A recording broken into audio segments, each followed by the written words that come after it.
Alors bonjour à tous, bienvenue sur Gamba Solite, le podcast qui explore les passions de Gambard. Et aujourd'hui nous recevons Alan Llorente qui va nous parler de son sport, le patinage artistique en duo.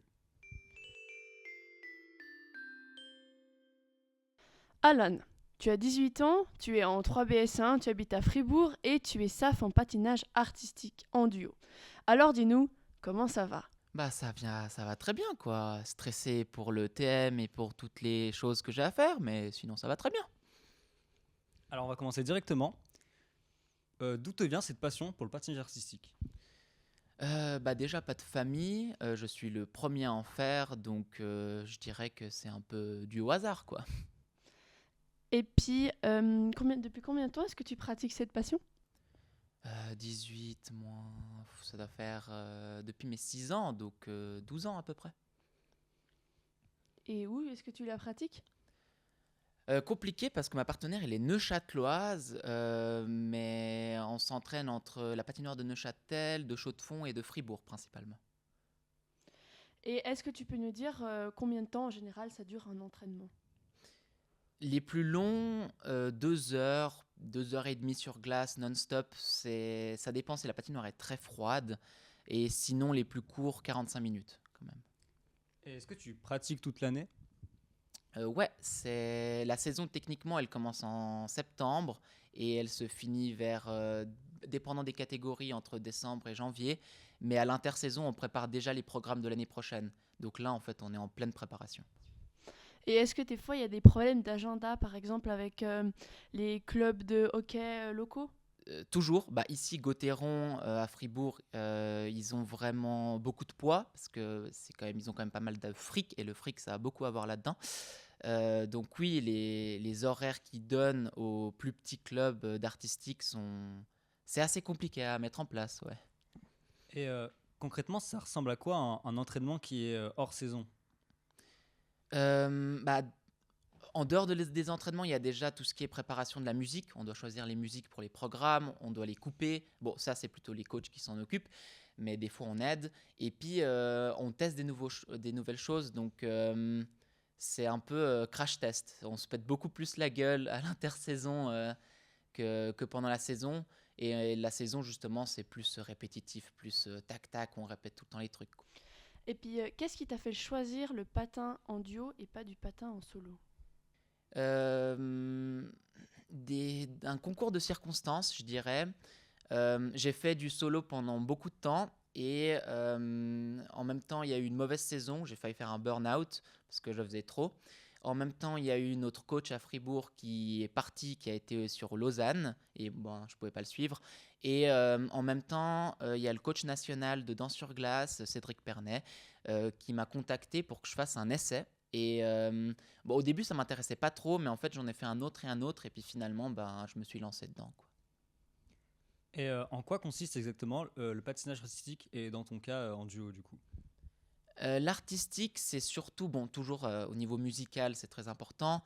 Artistique, c'est plutôt axé sur les sauts, donc les pirouettes, ce qui tourne, et donc les sauts avec 6 types de sauts différents, dont l'axel, le plus connu. C'est très physique, mais c'est, je dirais, physique spontané, donc beaucoup de force à mettre d'un coup pour faire les sauts. Extrêmement technique, il y a le placement du corps, haut du corps, jambes, la coordination qui est très importante. Dans le cas de la danse, il y a aussi énormément de technique, mais c'est différent parce qu'il faut se coordonner à deux. C'est moins de pics d'énergie à mettre parce qu'il n'y a pas de saut en danse sur glace. C'est plutôt un peu, je ne vais pas dire monotone parce que les jambes, elles brûlent à la fin du programme, ça c'est clair. Et il y a une importance plus grande avec la musique. C'est plus, tu racontes une histoire à deux, je dirais qu'il y a plus d'émotion. Je dis pas qu'il n'y en a pas en solo, mais l'importance musicale, elle est plus importante en danse sur glace, ouais. Et donc ça veut dire que ça t'est déjà arrivé de t'emmêler les pieds, de tomber ou ce genre de choses? Oui, aucun patineur vous dira qu'il s'est pas pété la gueule. Déjà en apprenant, tu te pètes la gueule des milliards de fois. Mais à deux, quand j'ai commencé, surtout, c'est la peur de se prendre les pieds de l'autre. Parce que tu es habitué à tes pieds, mais t'es quand même très proche. Tu es vraiment au contact avec l'autre. Donc une mauvaise poussée, et puis hop, tu fais un croche-patte à l'autre, ou l'autre te fait un croche-patte. Donc oui, ça nous est arrivé de nous péter la gueule. Vous faites régulièrement des compétitions, des shows, ce genre de choses? Compétition surtout en saison, les plutôt, je dirais, plutôt septembre, après octobre, novembre, décembre, janvier, février à peu près. Et après, on passe plutôt sur des shows, des galas de fin de saison au niveau des plusieurs clubs dans lesquels on patine.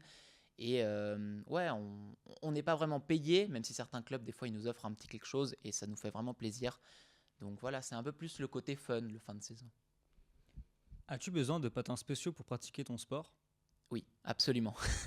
Les patins, ça coûte une blinde. Il y a plein de types de patins différents. Tu peux pas tous les tester, mais il y a quand même des préférences. Au niveau de la danse sur glace, et en plus, les lames, elles sont plus courtes derrière pour que tu aies moins de chances de te prendre les lames avec l'autre. Donc oui, ça coûte très cher et c'est très spécifique. Et est-ce que tu pourrais estimer plus ou moins à combien te revient cette pratique? Beaucoup.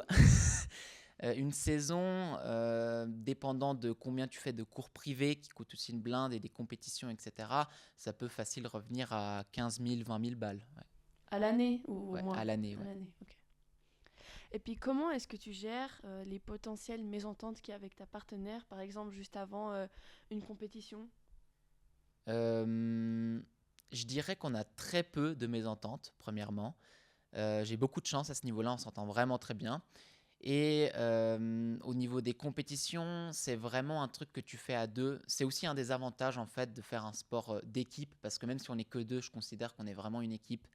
Et c'est de, bon, vu qu'on est vraiment au contact, voilà, de se donner les mains avant et de juste de respirer ensemble, de se préparer. Et je trouve que ça te déstresse. En fait, j'ai plus de mal à me déstresser tout seul qu'à déstresser l'autre. Et l'autre a aussi plus de mal à se déstresser lui-même qu'à déstresser l'autre. Donc en fait, tu te déstresses mutuellement et ça aide énormément en fait d'être à deux plutôt que tout seul en fait.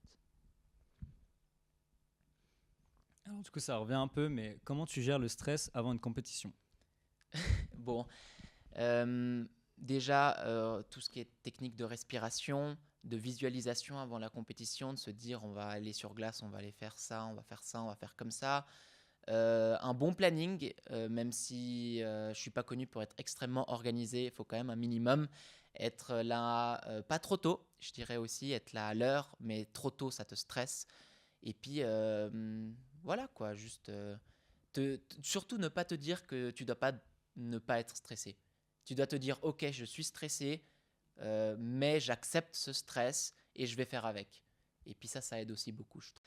Et puis, ça c'est un peu de contexte pour les gens qui nous écoutent. Depuis 1976, il y a le saut périlleux arrière qui était interdit en compétition et il a été réintroduit en juin 2024. Qu'est-ce que tu en penses? Déjà, la personne qui a fait ça, désolé des termes que je vais utiliser, mais elle a quand même des couilles en or. Faire un élément interdit, ça t'enlève des points dans quand même un sport très compétitif. Et même avec ces 2 points en moins, la personne a quand même gagné. Donc c'est déjà un sacré exploit.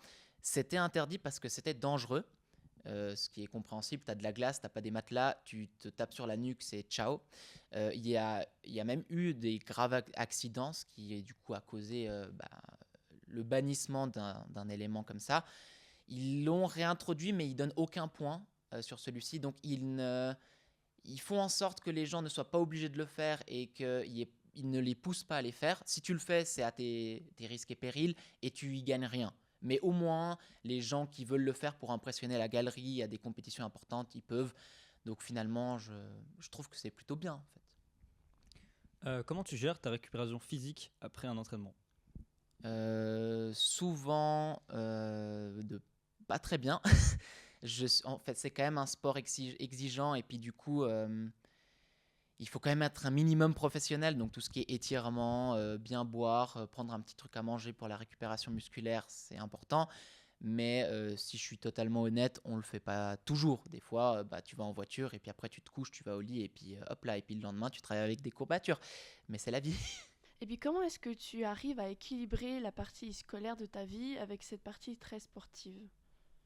Je dirais que c'est surtout une question d'habitude. Tu t'y fais et puis plus tu avances dans ta scolarité, bon, en primaire, au CO, maintenant au collège, plus tu prends des habitudes qui te permettent de parvenir à gérer tout ça. C'est quand même très difficile, les plannings, et en plus de ça, le planning avec ma partenaire, parce que c'est même pas seulement mon planning perso et l'école, mais c'est en plus mon planning perso, son planning perso et l'école, et son école aussi. Mais c'est une très bonne organisation, et puis bah, des fois, des devoirs dans le train, quoi. Est-ce que c'est un sport qui comporte de grands risques de blessure? Oui et non. Si tu le pratiques à haut niveau, non, parce que tu y vas crescendo étape par étape et tu vas pas directement te lancer sur un triple axel, par exemple, si tu n'en as aucune idée. Le patinage, c'est dangereux, surtout pour les amateurs qui se disent vas-y, je vais faire quelque chose et puis bam, ils sont mal. Pour ceux qui sont pros, moins. Mais c'est vrai que comme dans tous les sports, il y a des risques. Si tu t'échauffes pas correctement, il y a toujours des risques, par exemple, de déchirure où tu peux tomber et te faire mal. Mais ça arrive assez rarement. En tout cas, moi, personnellement, je me suis jamais vraiment fait mal. Donc, voilà, quoi. Et puis, est-ce que tu penses qu'il y a des clichés sur le patinage artistique? Oui, et sur les coachs et sur la danse sur glace, le nombre de personnes qui disent que si tu fais du patinage en tant que mec, tu es homosexuel, par exemple, je dis les termes. C'est des clichés qui sont très grands parce qu'en fait, pas du tout. Enfin, moi, par exemple, mon coach, il est marié, il a des gosses. Ça prouve. Enfin, c'est l'exemple parfait que c'est des clichés. Et puis voilà. Mais je pense que des clichés, il y en a partout. Et puis, on peut rien y faire, juste tu les acceptes, quoi. Et est-ce que tu te vois faire encore longtemps du patinage artistique et est-ce que c'est un sport qui, selon toi, a de l'avenir en Suisse? En Suisse, oui, la fédération, elle est très bien gérée. On a une très bonne présidente.